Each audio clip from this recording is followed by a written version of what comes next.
Welcome to the Dynamic Duel podcast, where we review superhero films and debate the superiority between Marvel and DC by comparing their characters in stat-based battle simulations. I'm Johnny DC. And I'm his twin brother, Marvelous Joe. And this episode, the main event, we are pitting Darkseid versus Thanos. This is the biggest duel event that we've ever done. I think so. In the history of the podcast. Like next to like Wonder Woman and Thor, like this is the next biggest. Yeah. Because they're like the two biggest bad guys in their respective universes. It's huge. Among the worst. Yeah, definitely, for sure. And they're both just so evil, but they're both also somewhat comparable. Yeah. Thanos is definitely, I would say, a ripoff of Darkseid, for sure. Thanos didn't come out until like the early 70s, so I'm pretty sure Darkseid came out first. Yeah. All I know is that Thanos is better, and that he's more powerful, and he's more complex, and he's more interesting of a character, and that he's going to win this fight. You don't know anything about Darkseid. No, I don't really know anything about Darkseid, so I just know that he's going to lose. That's all I know. We'll find out later on this episode. Yeah. Before that, we're going to break down the news from the past week, which includes the Deadpool 2 final trailer. Yes. Which was great. Yeah, it was great. We're also going to talk about Steven Spielberg is going to produce and direct a Blackhawk film. Yeah, not for a while, but the fact that he's interested in, and it seems almost confirmed that he's going to do it, is pretty exciting. I kind of feel like this should be the top build news, but apparently Joseph hates Steven Spielberg. He's all right. And then the last bit of news we're going to talk about is Birds of Prey has a director. Right after the last episode when we talked about the screenplay for a Batgirl film, and now we have a director for a Birds of Prey film. Yeah, it's crazy. All of a sudden, two DC films are going to go into development that we never knew we were ever going to get anytime soon. Yeah, and both of these, the last two news items related to DC dropped in the same day. So that was interesting. That was really cool. Good day. You can check out the chapter times in the episode description for this episode if you want to skip around, if you feel so inclined. Don't forget that this Thursday, we have bonus content coming out on Patreon. As we do every Thursday. And it will be a quick draw in which we pit Lara Croft versus Indiana Jones, and we'll see who wins in a fight between those two characters. Yeah, if you're not subscribed to us on Patreon, we do some new and interesting things. The quick draws allow us to do characters that aren't in Marvel and DC. So this will be fun. This will be interesting. Yep. Go ahead and go to patreon.com/dynamicduel to go ahead and check that stuff out. And I think it's No Prize time. So a No Prize is an award that Marvel used to give out up until the 90s for fans. Our version, the Dynamic Duel No Prize, is a digital award that we post on social media that I personally draw for those who we feel gave the best answer to our question of the week. And last week's question was, what Marvel or DC costume from film or TV do you absolutely hate the most? Got a lot of answers. A lot of great answers here. A lot of bat nipple answers. And I have to say that, we make fun of the bat nipples as fans. We make fun of the bat nipples a lot.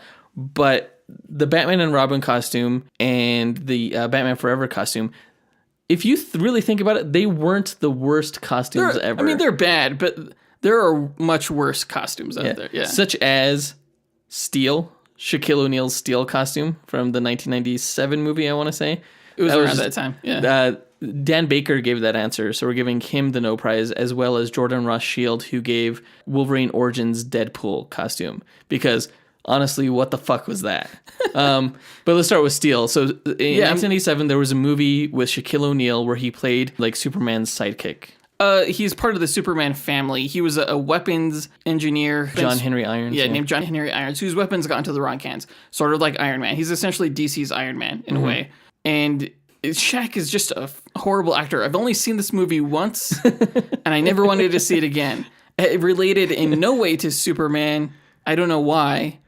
They just decided not to do that. I guess they thought the character could stand on his own. But the costume, looks like it's supposed to be metal, but it's just really bad spray painted rubber. It's like dirty rubber, and it's kind of floppy around his chin area. It's supposed to be like a helmet that he wears in the comics that like covers his entire face. But in this, it was like a metal Batman mask without the bat ears. In the comics, it's a little vague because he essentially has a metal face. Yes, like he's very expressive. I wouldn't say it's a helmet. It's almost like a liquid metal mask of some sort or something like that. I have no idea. But whoever decided to go the route they did for the Steel movie. Like whoever said, "Oh, this is a good idea." I hope they're not working in films anymore. Well, he doesn't have a cape and he doesn't have the S on his chest, and also his signature weapon, Steel in the comics, Steel has a hammer. A hammer, which is it's a really cool weapon because it's he can magnetize things with it, and he can like throw it and control it back to him and things like that. It's almost like Mjolnir the way it functions. Yep.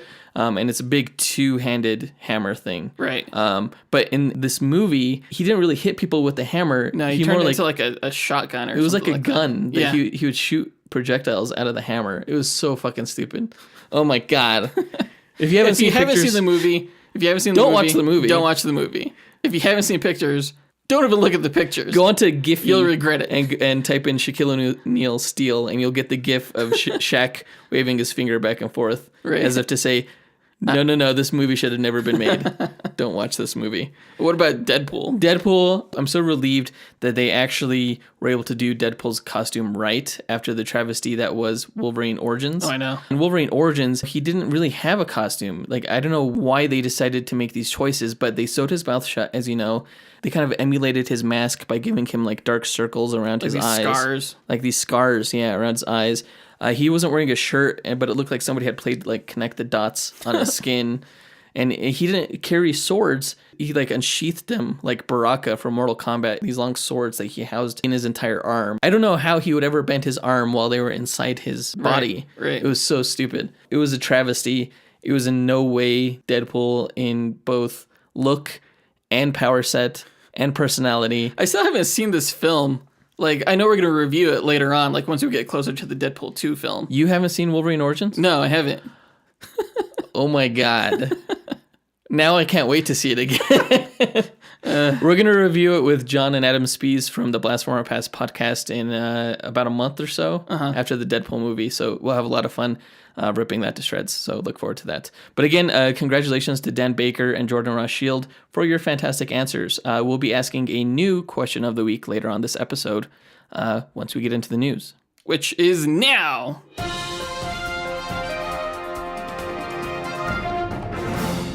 So speaking of Deadpool, the final trailer for the Deadpool film, which comes out in a little bit less than a month, I want to say, in May, it just dropped. I didn't know we were going to get another trailer, It was honestly. a surprise. It was a total surprise. I shouldn't have been surprised because I kind of figured like a lot of trailers were going to drop in the like lead up to Infinity War because everyone's going to want their trailer in front of that movie. Yeah. I'm still hoping we get an Aquaman trailer in front of that movie. Please, soon. It's not going to happen. I know. No one cares about Aquaman. Fuck you. Moving on.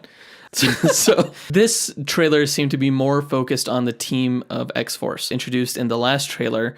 And, we didn't really learn too much about it, but this trailer really focused on that aspect of the movie. And it seems like it's going to play a larger part in the movie than maybe I had previously anticipated. Or maybe this trailer is just kind of giving away that impression. One of the best scenes in this trailer is when he's kind of recruiting for the team. Yeah. And I could just tell it's going to be an absolute... It's going to be absolutely hilarious. We see all the characters auditioning, essentially, and we see Shatterstar come up with his swords. He's like, I'm Shatterstar. Domino comes up, and she's like, my name's Domino. I'm Lucky. He's like, that is not a superpower. And definitely not cinematic. But we see some pretty cool shots of Domino in action here, especially when she's like leaping off her bridge and she's, shooting open the hatch to this armored car that she lands inside of. It seems pretty cinematic to me, Yeah, I like how the guy pulls his gun on her and like it jams and there's just the smile on her face. She was like, come on. Don't you know who I am? Just kicks him out the door. That was cool because that was a reference that I made in our Harley Quinn versus Domino Duel episode a few episodes ago, where Harley Quinn was not able to shoot Domino at any point. So that was pretty cool. There was another shot where she's like running away from this huge car crash and it looks like she's about to get hit, but due to her luck powers, the car flies over her. It's definitely cinematic. In addition to Domino, we get a few other shots of Shatterstar. That part wasn't that impressive. No. What does he do? Does he have luck powers? Shatterstar? Yeah. He's the son of Dazzler and Longshot. Longshot has luck powers, but Shatterstar does not. Shatterstar, he's kind of like a super soldier type with some teleportation powers and sharp swords that could cut through anything. But he has like enhanced That's cool. all physical attributes kind of stuff. So he's an okay character. I personally never got really too into him, but I hope he's portrayed pretty cool here. Terry Crews, like he doesn't say anything in this. No, this we trailer. haven't heard Terry Crews say anything yet. No. Big fan of the actor. Yeah. But yeah, I hope he gets some great one-liners because he's damn funny too. Yeah. He's damn funny. We get a quick shot of Surge, and last but not least, Peter. Who, That's right. You know what's interesting is that in the last trailer, they had a quick catch it and you'll miss it kind of reference to an X-Force member named Pete Wisdom, who in the comics is kind of a British spy who joins X-Force, and he has these like hot knives that he can like project from his fingers. Really? It's not the greatest power. That's weird. But I thought when he said his name was Peter, I thought he was going to be Pete Wisdom. And I don't know if he'll like manifest some kind of I hope he doesn't. mutation during I hope this he fight. doesn't. No, because it's kind of just fantastic having him like be the everyman who, wants to join Deadpool's team. Right. And in this case, they get to live vicariously through this Peter character who can't really do anything, but gets to just be amongst these superheroes. The final shot of the trailer where he's skydiving and he just has this badass look on his face. like, yeah, I'm doing it. It's so fantastic. I hope they didn't ruin the best like auditions in that scene. Oh, I hope not. Although honestly, that they have so many takes of that and so many like improv lines. Well, I'm sure they're gonna have a lot of rejects too. Like we might get a few cool Easter egg cameos from X-Men characters that we haven't seen on screen yet. That are just kind of like, or like some of the lamer ones, like from. What should be like Channing Tatum's Gambit? They're gonna be like, no, get the fuck out of here. Yes. Oh my god, that would be fantastic. He's like, my name's Gambit. Beat it, pretty boy. Beat it, pretty boy. That would be fantastic. I would absolutely love that. If they didn't do that, I'm going to be upset now.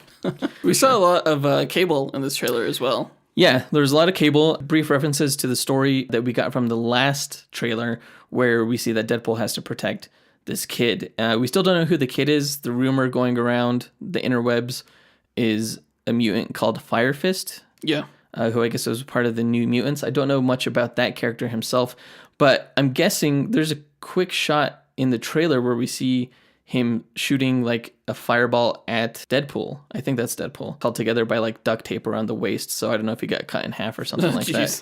So I'm guessing the kid's, it doesn't seem like he's going to turn out all that altruistic. Maybe Cable is justified in his going after the kid. Well, I imagine the story is that like this kid creates some kind of like, I don't know, huge disaster. So the government has to like create these sentinels. I don't know. Maybe. Yeah. Let's talk about the big controversial moment for DC fans in this, where I don't think it was that big of a deal. Cable is fighting Deadpool, and he says to him that he's not a hero, he's just a guy dressed up as a sex toy or something like that. Yeah, that was weird. Yeah, I don't know what he means by that. But he's like, man, you're dark. Are you sure you're not from the DC universe? And what's interesting here is that both Ryan Reynolds and Josh Brolin have been superheroes in the DC universe. Yeah, I was going to say, that's like big talk from a guy who's like one of the people responsible for the reason DC sort of took a dark direction. Because apparently the reception to the Green Lantern film was why Warner's executives were saying no jokes in the DC films from now on. Yeah, because the Green Lantern was a little bit too lighthearted and not taken seriously enough. Right. So yeah, in some ways you could blame the darkness of the DC universe on Ryan Reynolds, yet he's making the joke. It's a little bit unwarranted, and I'm kind of glad the Teen Titans Go Instagram or Twitter. They kind of called him out on that. That's why I'm not too upset by it, because they kind of did it first to Ryan Reynolds. I almost think this was in response to that. Yeah. So. Yeah. It was pretty funny. Josh Brolin, for those who don't remember, was Jonah Hex, right? Who was a DC hero. Or it was a DC comic, I should say. Yeah. I never watched that movie. Yeah, neither have I. We'll review it we'll get to it someday. When we run out of all other movies to watch. I do want to mention that there's a shot where Colossus is holding a dagger in between his knuckles. And he's punching what I thought initially upon first viewing was like a steel wrecking ball. But some people are going around saying that might be Juggernaut's helmet that he's punching, which would be interesting. Which I don't see why. I mean, it looks like the entire X-Force is going up against Cable. Like, Cable's the bad guy of this film. But I don't really think he is. Oh, you know what part we didn't mention? What? The part of this trailer where they make fun of Deadpool's bullet slicing move from the X-Men Origins Wolverine. Yeah. So yeah. In the X-Men Origins Wolverine, and many of you probably remember this, Wade Wilson, he's not Deadpool at this point. He gets out of this elevator and everybody's shooting at him, and he's able to block all the bullets just by moving his swords around, and they're all bouncing off of his swords. That's not even a power that Deadpool has. Right. Like, only a super speedster would be able to do that. And there is a shot where someone shoots a bullet at him, he cuts it in half, and it goes back and hits the two guys behind him. And it was absolutely ridiculous. And they make fun of that here when he's spinning his swords around trying to block Cable's bullets. And thank God. And I thought he was like the first few times I've seen this trailer, because I've seen it quite a number of times. Uh-huh. I totally thought like he was slicing all of those bullets until like the last time I noticed that there was like blood spurting out the back anytime Cable like fired a shot. It's like, oh, he's like missing every shot. Well, didn't you see the part right after that where he has like the bullet holes in him and he's like, yeah. Oh, your bullets are really fast. I did. I didn't make the connection. I just thought, I don't know, like those were already there previously, and he was just saying like, "Oh, I got all of your bullets, haha." After we're done recording, remind me to show you the scene where Wade Wilson blocks all the bullets. Okay, it's dumb. All right. They got a lot of mutants' powers in that movie wrong. Like Deadpool's at the end when all of a sudden he had optic blasts like Cyclops. It was dumb. All right, but that does it for the Deadpool 2 trailer. Again, really looking forward to the movie. Didn't expect this, but glad that we got it because it's just hilarious. I really hope they don't give away too many of the jokes from the movie, but they didn't do that for the first one, so we'll see what happens.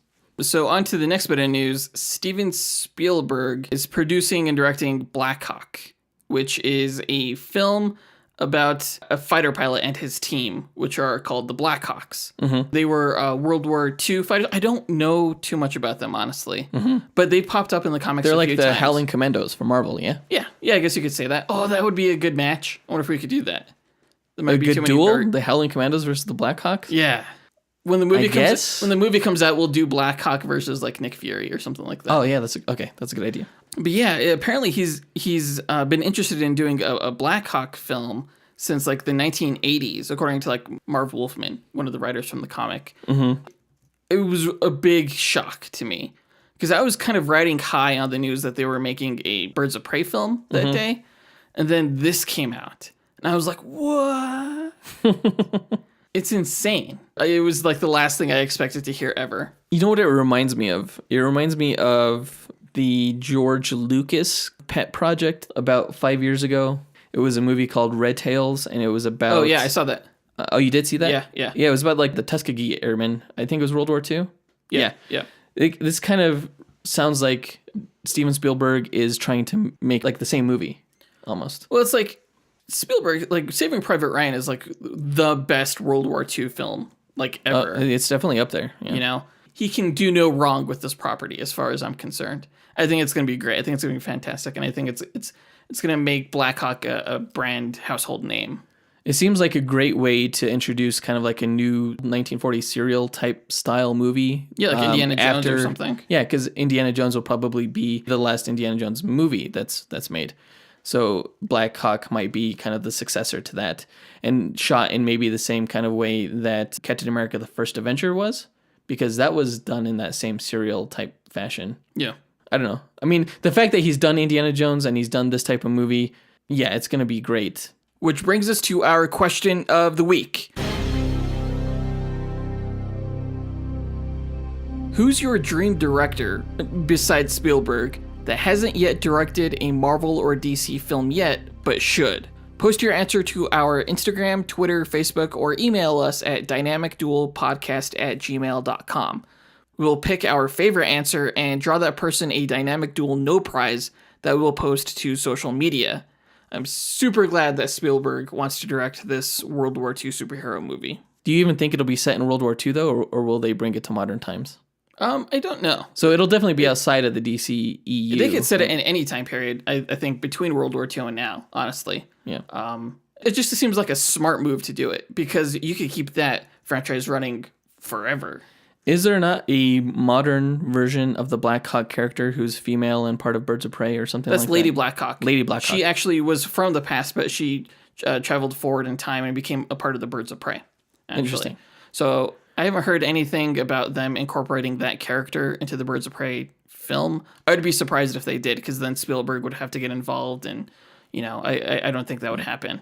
Plus, the Birds of Prey script has already been written by Christina Hodson. Yeah. Let's go into that news. Going to that news. So Cathy Yan is directing the Birds of Prey film, which will feature Margot Robbie's Harley Quinn. Apparently, she had in her contract a stipulation where she got director approval, and she wanted a female director for this film. It doesn't say whether Margot Robbie's going to star in it. I kind of hope she doesn't, because Harley Quinn has, to my knowledge, never been a member of the Birds of Prey. Mm-hmm. Yeah, that's weird. Yeah.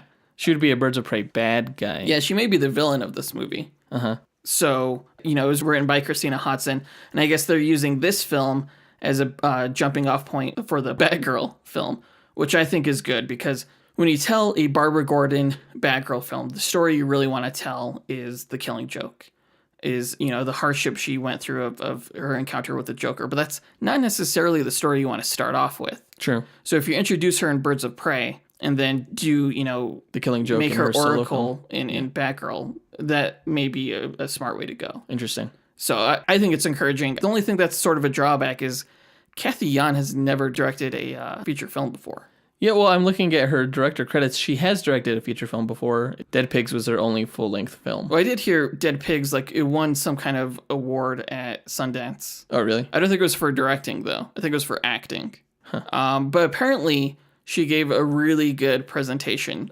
before Warner Brothers, which is why she got the gig. Oh, really? Yeah. It's so weird to me, the choices that DC seems to be making. I mean, and we've kind of known this all along, that DC doesn't really have any kind of overarching story to tell with these characters. It's just whatever the filmmakers that they want to make at the time. I thought as recently as a few months ago, we got the definitive slate of projects that DC was working on. And that included Suicide Squad 2 and Shazam, Wonder Woman 2, and the Batman. Birds of Prey wasn't on there, but Harley Quinn is also attached to, again, the Joker and Harley Quinn movie. Yeah, Suicide Squad 2. I guess that was revealed to be titled Joker versus Harley Quinn, or Harley Quinn versus the Joker. Oh. And I guess Suicide Squad 2, according to Variety, Justin Kroll, reporter at Variety, I guess Suicide Squad 2 has been being put on the back burner in favor of Birds of Prey. I don't know how which was interesting, because that had a director first. It did. Yeah, the guy who directed The Accountant. I can't remember his name. Gavin O'Connor. O'Connor, yes. Yeah. This and Blackhawks, they both feel like those projects that get announced that never really go anywhere. Kind of like the Nightwing film. I think Warner Brothers seems really keen on getting Birds of Prey out in theaters and getting Harley Quinn back on the screen. I think they have a lot invested in Margot Robbie. They must. Maybe. Yeah. Yeah, hopefully that film's good. Hopefully Blackhawks is good. I know that Steven Spielberg has a few other movies to direct before he even starts this one. Yeah. So they have plenty of time. 2 others, yeah. Plenty of time for pre-development. So yeah, hopefully Spielberg does a great job. But I know he could do a great job, because the serial type of movie making and story is kind of his forte. He's done a lot of that stuff. It's definitely one that he's attracted to. Definitely. Along with, George Lucas. All right, I think that does it for all the news this episode. Let's go ahead and get into the duel, the moment that everybody's been waiting for. Let's do this. Darkseid versus Thanos.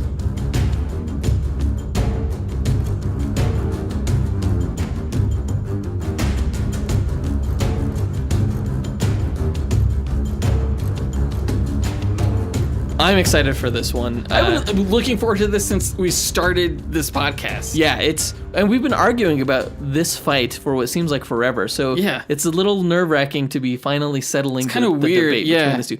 Because as those who have listened to our podcast know, what we do here is settle fanboy debates between Marvel and DC, primarily between Jonathan and myself. Yeah, between each other. What we do is we gather stats from each character. For Marvel, we gather those stats from the official Marvel Power Rankings, and we extrapolate the DC character stats from those guides that they give. Yeah, we incorporate additional stats as well. Yes, and what we do is we take those numbers and we plot them along a bell curve using a probabilistic model known as the Monte Carlo method. And we run these simulations 1,000 times and declare the winner of the majority of those 1,000 matches the overall winner. And that's just a lot of mathematical mumbo jumbo, just to explain that it's all math, what we're doing here. It's all stats. Yeah. There's no fan votes. There's no uncharacteristic feats of strength that decide, the winner. Whoever has performed the craziest feat is the winner. Yeah. It's nothing like that. Yeah.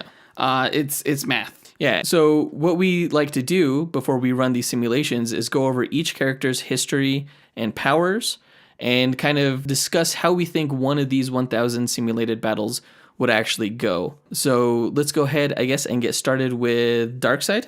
Yeah. and learn about him. Okay. So, Darkseid is a member of a cast of characters that are a part of Jack Kirby's Fourth World Saga, which he wrote when he left Marvel to work for DC. It's an epic space chronicle in which Darkseid is essentially the devil of the DC universe. Before he was Darkseid, he was Uxas. What? Uxas. I don't know how to pronounce it. Uxas? Sounds like something that you dip your sushi in. Uxas. Uxas. That's worse. Uxas. Okay, we'll say Uxas. Before he was Darkseid, he was Uxas, second-born son of the fearsome, tyrannical god Yuga-Khan, a deity of a pantheon that would later be known as the Old Gods. Neither Uxas or his older brother Isaiah were gods themselves, and Uxas grew resentful of the worship the Old Gods required. He started a great war among the pantheon and absorbed the power from the gods who died in the battle. Enraged by what his son had done, Yuga-Khan used what's known as the anti-life equation to take control of the dead and dying old gods to fight his son. But by that time, Uxas had grown too powerful and killed his father, absorbing the last of their power and becoming Darkseid. The war cracked their planet in half, killing almost everything. Wandering in despair, Isaiah, his brother, stumbled upon the dying Skyfather patriarch of the Old Gods, who bequeathed him his power, turning Isaiah into Highfather. With all of the Old Gods dead, Highfather hoped that he and Darkseid could usher in a new age, united as the new gods. But Darkseid refused. Half of their cracked planet became Highfather's world, New Genesis, a heavenly utopia, and the other half, Darkseid turned into a hellish planet of fire and torture, known as Apocalypse. The two planets, which exist in a higher plane of existence outside of the multiverse, known as the Sphere of the Gods, would forever be locked in an endless war. With Highfather and Darkseid wielding the pinnacle of godly energies, known as the Alpha Effect and Omega Effect, respectively, Darkseid knew he would have to obtain the anti-life equation in order to win the war and take full control of existence. Eventually, Darkseid and Highfather came to a diplomatic truce that required them to raise each other's heirs in an effort to prevent one planet from attacking the other. Darkseid gave Highfather his son, Orion, and Highfather gave Darkseid his son, Scot-Free, which was actually a name given to him in irony by the sadistic Granny Goodness, Darkseid's general responsible for training Apocalypse's elite soldiers. Granny Goodness tortured Scot-Free, but was unable to break his spirit and turn him into a soldier, unlike Orion, whose upbringing by Highfather turned him into the greatest warrior New Genesis had ever known, resulting in a prophecy that Darkseid would eventually die by Orion's hand. Scot-Free eventually lived up to his name and became the first person to escape Apocalypse, which is exactly what Darkseid had planned so as to have adequate cause to resume his war with New Genesis. Scot-Free escaped to Earth, to which Darkseid grew a special interest in, sensing that Earth's inhabitants contained fragments, if not the entirety of, the anti-life equation. This, of course, brought him into frequent conflict with Superman and the rest of Earth's heroes. Why would Earth have the anti-life equation? Because he speculated that we were going to be the birthplace of the fifth world that would emerge. Like, from our planet, the new gods after them would come forth. Oh, okay. We're highly connected to, I guess, the source, Earth being the center of the universe. Interesting. Okay. So, after numerous battles, in some instances battling on the side of Earth's heroes to stop multiversal threats, Darkseid sensed the fourth world was coming to an end and tried orchestrating events so that he and his Apocalyptic allies would be reborn in a fifth world that he'd seed in Earth's destruction, and also result in the death of the new gods of New Genesis. But instead he died at the hands of Orion in a furious galactic battle. But that may have been his plan all along. In death, Darkseid obtained the last fragment he needed to complete his anti-life equation. His spirit lived on, along with those of his fallen allies. He destroyed the Fourth World, causing the New Gods of New Genesis to flee to Earth, and Darkseid's spirit followed, possessing human hosts. Using his agents to draft an army of supervillains and removing heroes like Superman and Batman from the field of play, Darkseid unleashed the anti-life equation on the internet and other worldwide communication networks, while also sending a special bullet back in time to kill his son Orion soon after his own death. Having bound humanity to his will and life, and with multiversal space-time crumbling around him, Darkseid's final crisis was overcome when Batman escaped his capture and poisoned Darkseid with the same bullet he used to kill Orion. Darkseid The time bullet? Yeah. Darkseid killed Batman right after, because Batman collected the bullet from Orion's dead body. Oh. So right after Batman poisoned Darkseid, Darkseid killed Batman, using what's known as the Omega Sanction. Wonder Woman then used her lasso of truth to free Earth's population from the effects of the anti-life equation, and Superman restored reality with the help of a willpower-powered machine created by the Guardians of the Universe in the future. Like Green Lantern's ring? Yes. Okay. But it was from the time of the Legion of Superheroes. It's a more powerful device. Okay. But Darkseid returned as the ruler of Apocalypse in the New 52 reboot, in which he and his parademon invasion of Earth were the first major threat faced by the Justice League. Enraged with the Justice League, he has successfully destroyed Justice Leagues from other multiverse Earths, including the Earth 2 Justice League. So he accomplishes these terrible feats thanks to the Omega Effect, a force that grants him cosmic awareness across the universe, the ability to teleport himself and others through time and space, and destructive energy that he can fire from his hands or eyes, from which he can also fire Omega Beams, which are these relentless beams that could bend around or travel through objects to always hit their intended target with pinpoint accuracy.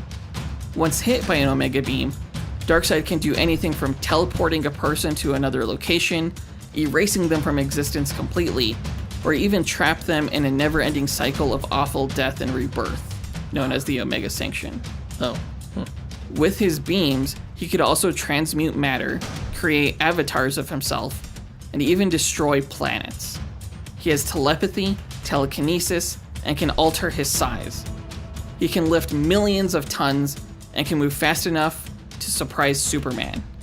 He can process information in nanoseconds, and as a new god, his intellect far surpasses the greatest minds in the multiverse, and his master strategies have led to the conquering and destruction of entire universes.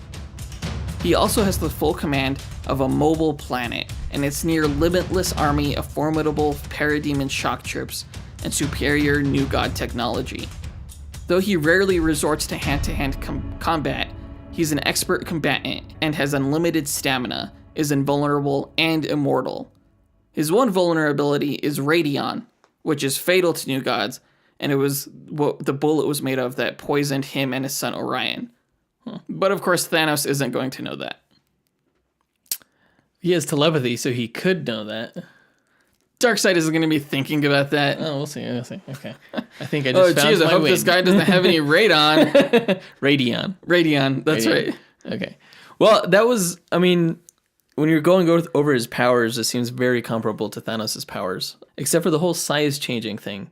So Darkseid can change size. So naturally, in the sphere of the gods, they're massive. They're giant. They're like bigger than planet-sized beings. Mm-hmm. Like Galactus? Yeah. When he travels through a boom tube, it shrinks the people of the Fourth World. So like their atoms are bigger there or something like that? I don't know. They're just huge people. They're gods, you know? Yeah.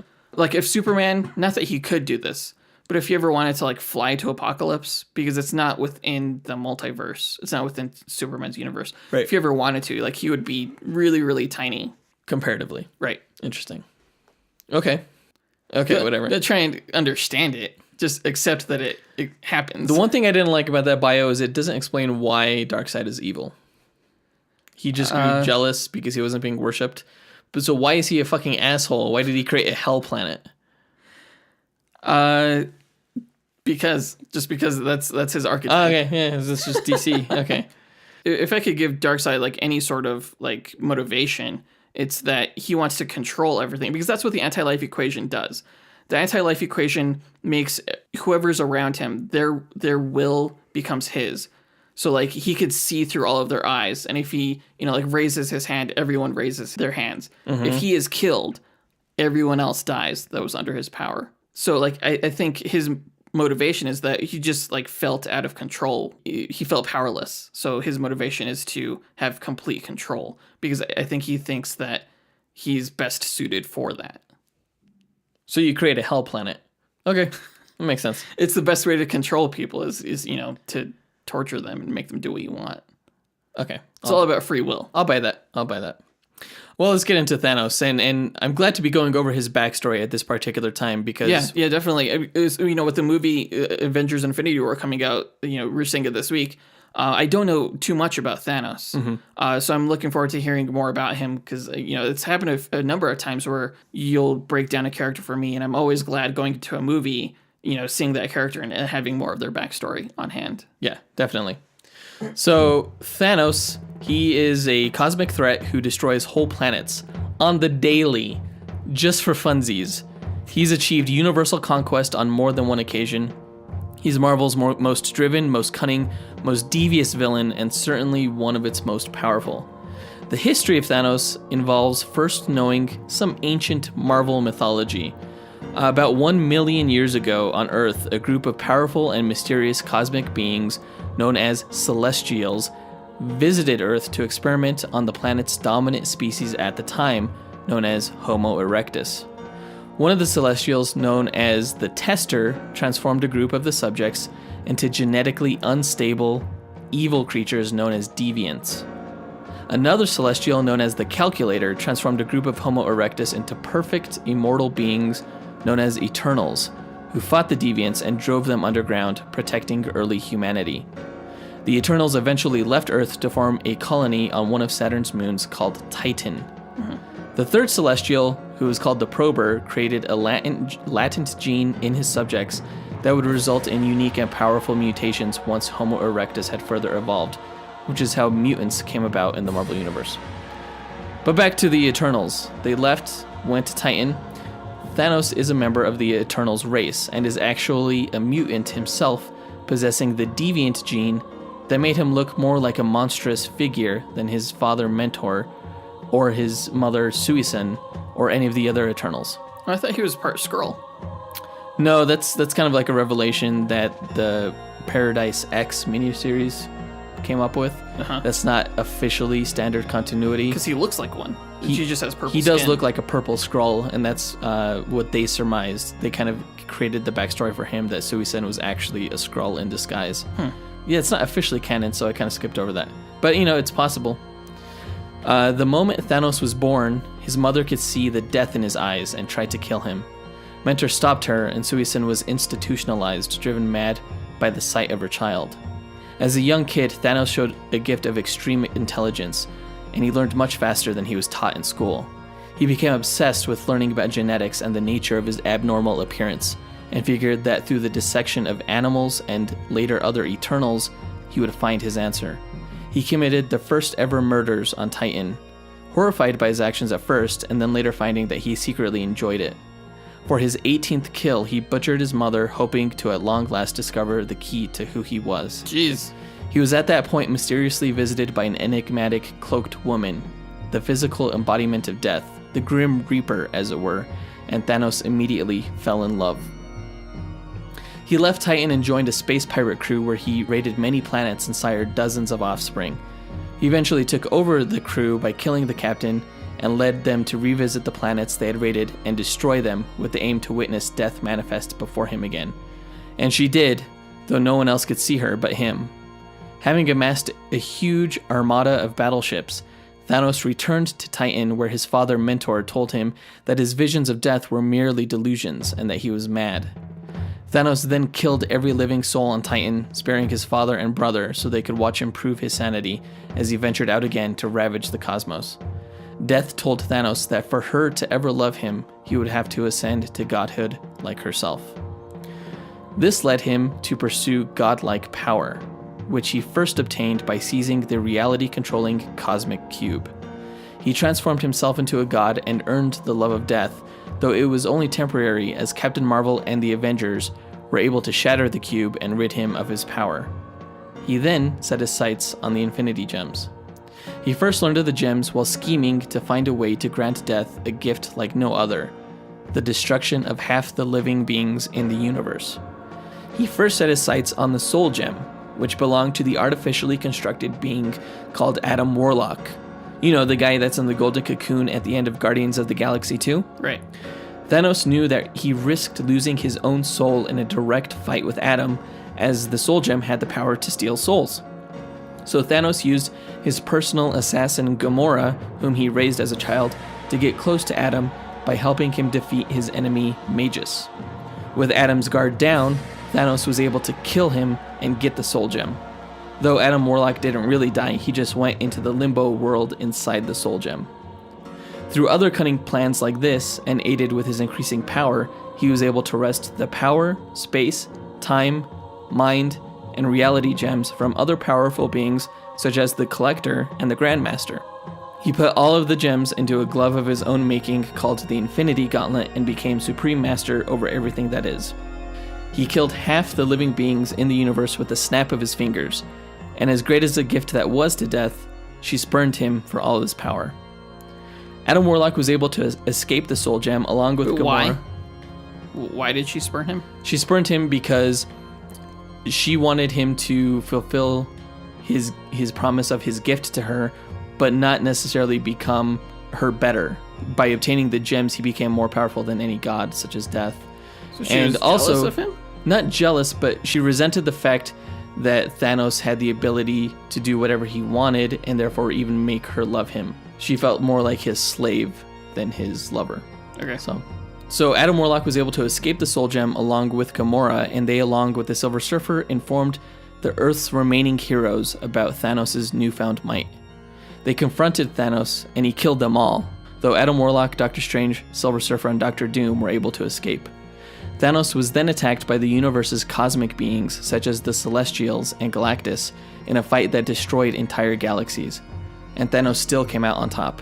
His eventual downfall was his negligence of his niece Nebula, who was able to seize the Infinity Gauntlet from Thanos' hand and restore the lives of everyone across the universe that Thanos had killed. No one trusted Nebula with the Gauntlet, however, and a second fight ensued which ended with Adam Warlock in possession of the Infinity Gems, ending the conflict. Thanos went into self-exile for a period of introspection. Later, Thanos was approached by the Silver Surfer, who told Thanos that Death had been visiting him, trying to make him her new consort. Furious, Thanos beat the Silver Surfer to death and took him to Death's realm to confront Death for rejecting him. She cursed Thanos with immortality as a punishment for ever denying him her embrace. During the Annihilation Wave, where the ruler of the Negative Zone invaded the Marvel Universe and destroyed much of it in an attempt to take it over, Thanos actually sided with Annihilus out of morbid curiosity to witness how his universal power play would pan out. He was able to capture Galactus himself with the aid from Annihilus's armies and built a device to use the World Devourer as an energy source for the invasion. Thanos was actually killed at this point by Drax the Destroyer, who punched his heart out of his chest. Drax was one of the only beings in the universe capable of killing Thanos due to the powers gifted Drax by Thanos' father, Mentor. It was actually the same way that Orion killed Darkseid. Oh, really? Yeah. Punching his heart out? Yeah. Interesting. Much to Thanos' dismay, he was resurrected by Death. With a new mission of galactic conquest, he formed the Black Order, a team of powerful servants to help him raise planets, comprised of Corvus Glaive, Proxima Midnight, Ebony Maw, Black Dwarf, and Supergiant. He also genetically engineered a race of single-minded creatures called the Outriders to assist him and the Black Order. And his story goes on, but I'll stop there so I don't spoil Hickman's fairly recent Avengers run, which involves Thanos from the Infinity miniseries all the way through Secret Wars. Okay. So we'll just end there because that's kind of where he starts off in the Avengers Infinity War movie, it seems. Mm-hmm. So let's get into his powers. Thanos is one of the strongest, smartest, most powerful beings in the universe with an assload of abilities.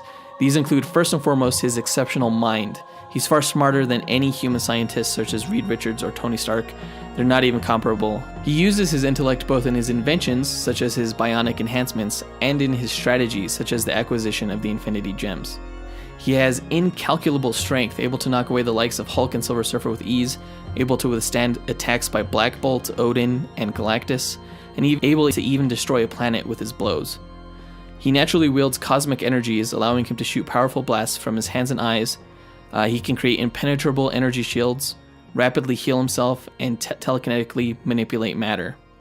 And through his biotechnological enhancements, he can teleport, fly, and has impenetrable psychic shielding. Wait, so he can't teleport without his enhancements? Correct, yeah. He also has decent telepathic abilities and some mystical abilities derived from his time with death, such as when he bestowed Deadpool with immortality. Darkseid can do that as well. He curses almost? He could grant powers and stuff like that. Yeah, Thanos can do that too. So, yeah, they're both pretty powerful. Although Thanos can't grow and shrink in size, I guess. No. That's the one thing that I'm nervous about now. He's an interesting character. He's an interesting villain, for sure. But I don't think he holds a candle to Darkseid. I think he's a guy who wants to be like Darkseid. Because Darkseid has totally, he's mated with death before. I think, what? Yeah, their offspring was called, I think it was literally called Death Spawn. Oh, isn't Black Racer Death? Yeah, Black Racer was sort of like Kirby taking Silver Surfer and putting him in the DC Comics universe, but he's the embodiment of death. But he's only death for the fourth world. He's not death for the entire multiverse. Oh, okay. Yeah. Okay. I don't get the whole fourth world thing. It's kind of... It was just a way to kind of separate Kirby's ideas and allow him to create this world that he could... Outside of reality, DC reality. Yeah. Okay. All right. Well, let's go ahead and get started with this speculation on how this battle will go. The rules that we set up for the characters are that they fight in a non-environment location because we don't take stats for the environment, so they don't really play a factor in this fight, considering some characters can succeed in some environments where others cannot. So we just consider the characters themselves when determining these matches. So the environment does not play a factor in the fight. And the characters know that each other are threats, but they don't know anything else about each other. Right. I do have one question about the rules of this match. Uh-huh. Okay, so Darkseid knows the anti-life equation. It's just a part of who he is. He doesn't have to go around and... Well, I guess he did have to go around and sort of collect it. Are we using the Infinity Gauntlet and anti-life equation in this?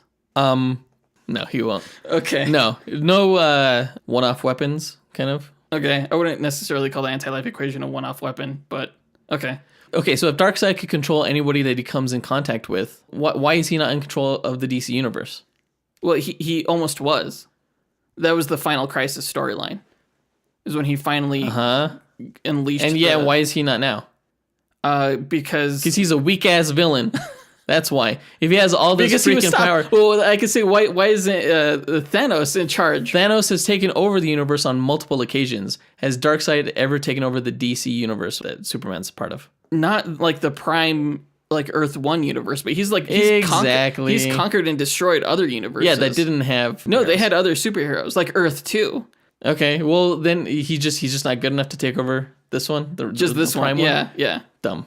Darkseid is not going to be able to just influence Thanos in this fight because... He would if he had the anti-life equation. We'll say, even if he could, Thanos is able to prevent his mind being probed from the wielder of the mind gem itself. It's not a psychic thing. It's a willpower thing. Whatever, dude. He doesn't even use it on DC's own hero, so why would we expect Darkseid to use it against... He has used it on Wonder Woman. He got Wonder Woman. Why doesn't he use it on everybody? He tried. But Superman fled to the future and he had Batman in captivity. He didn't think he needed to because it's Batman doesn't have any powers. All right, whatever. He's dumb. Oh, why didn't Thanos think of Nebula? Because Nebula was being tortured at the time in the Infinity Gauntlet. What do you think was happening to Batman? I don't fucking care. Darkseid's dumb. Let's get on with this. Let's fucking do this already. Darkseid doesn't have the anti-life equations or whatever. He can't manipulate Thanos' willpower because one, either Thanos' willpower is too strong during the course of this fight, or two, Darkseid just isn't really good at using the anti-life equation, apparently. Oh my gosh. All right. 50 yards apart. No environment. Let's start this. They're going to see each other. Thanos is able to kind of sense the energies in other beings. Sort of cosmic sense a little bit.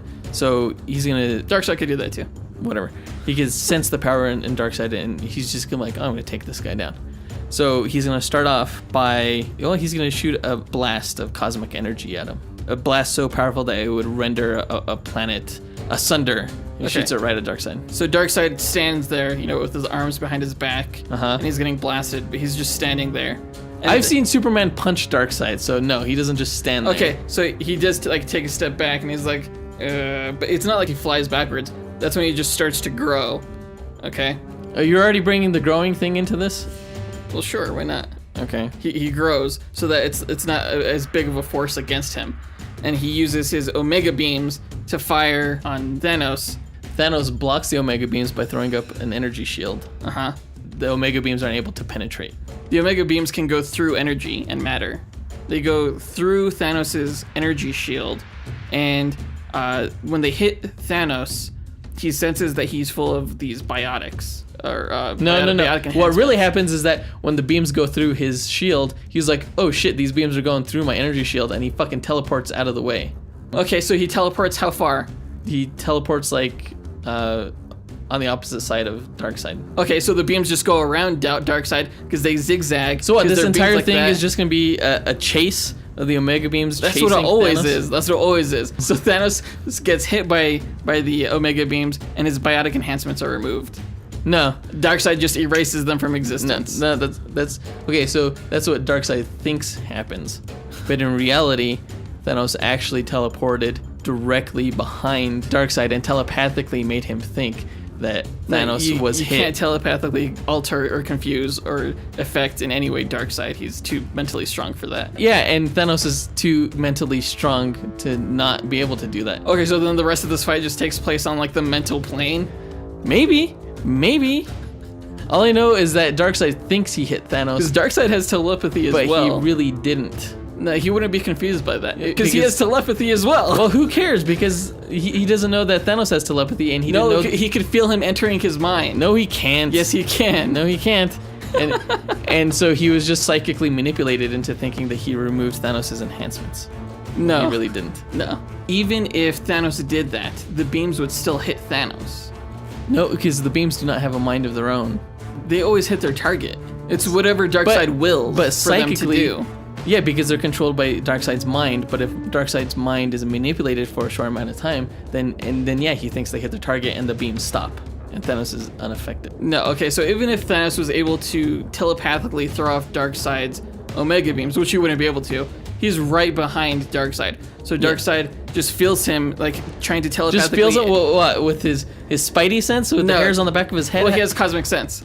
He's able to sense that Thanos is trying to invade his mind, so he just turns around and grabs him by the neck and breaks it. No, he grabs him by the neck, and that's his undoing.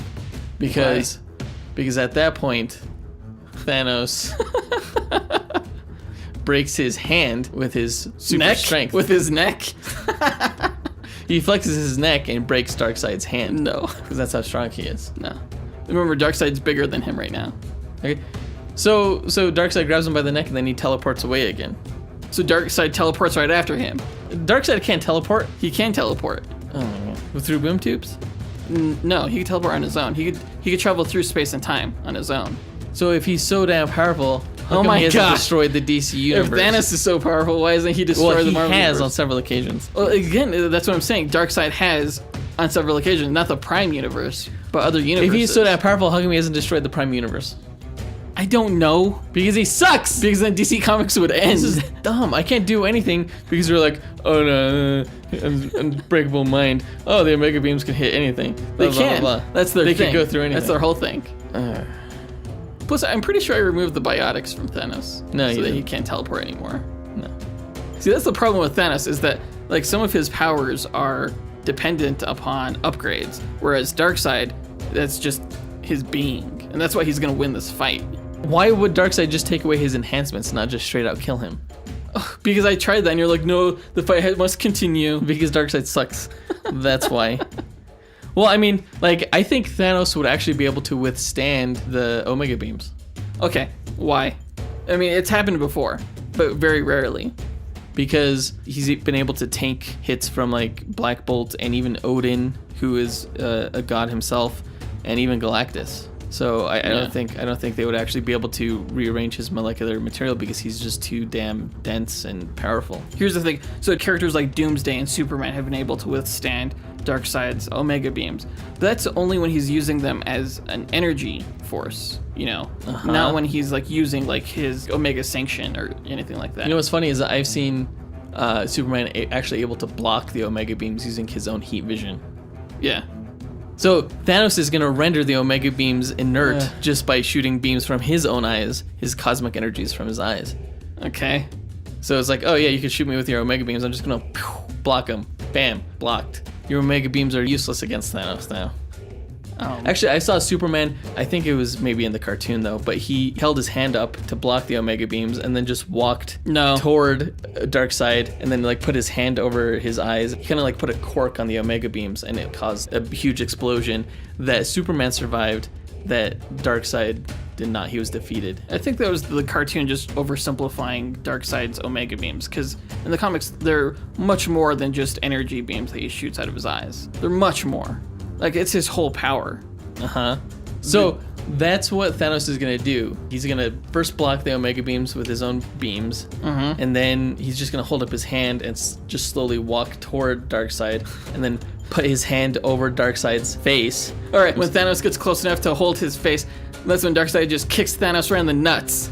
Little do you know that Thanos has super dense nuts, and you can't really hurt him. He wears like this metal codpiece kind of thing that protects his gonads. No, what makes you think that Darkseid is just gonna like let Thanos just walk up? Because he let Superman do that. No.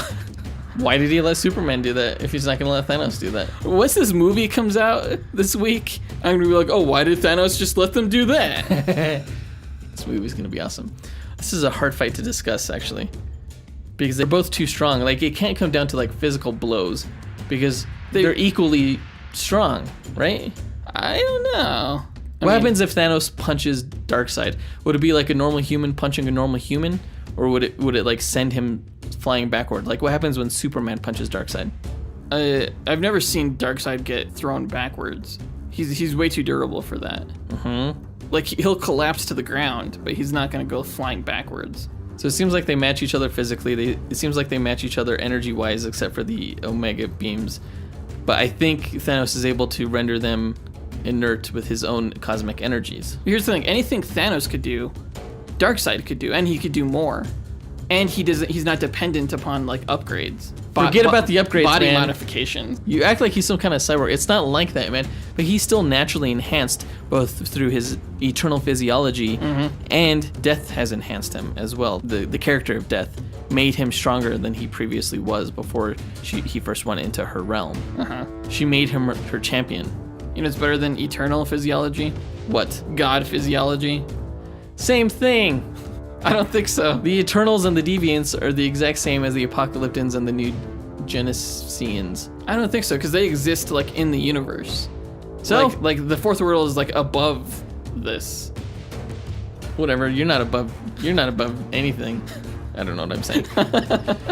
If Darkseid transmutes the elements of his technological enhancements that Thanos has, then Thanos transmutes the elements of Darkseid's armor into like jello, like a gelatin material. Okay, then the jello just falls off him. Now you have a naked Darkseid. He just smacks Thanos around with this huge dick. No! You took it there. You know what I think the problem with this match is? What? Is that both these characters, they kind of stand there and use their energies. Use their energies to attack. Okay. While stationary. Yeah. Here's what happens. Darkseid opens up a boom tube portal and summons in his parademon horde. And they all distract Thanos so that he can't get the edge. Okay, so Thanos signals his Thanosai, which are duplicates of himself. Oh, Darkseid could duplicate himself too. He created. creates avatars. What can't Darkseid do? Fuck! Dude, that's why he's DC's biggest villain. Who has accomplished nothing. He has accomplished tons. He can't even defeat Superman, Batman, and Wonder Woman, when Thanos would totally be able to just slap around Marvel superheroes. No. He does it. Oh, Marvel superheroes? Regularly, yeah. He just slaps around Marvel superheroes. Well, that's because they're not DC superheroes. He couldn't do that to DC superheroes. DC superheroes are on a different level, different league. No, they're not. completely. No, man. If DC superheroes were so powerful, then why is there still crime on Earth? Oh my god. Because they're still people. Because they suck too. They suck and Darkseid sucks. And we're taking this to the machine to run the stats through and see exactly who wins in this fight because it's going nowhere. All right.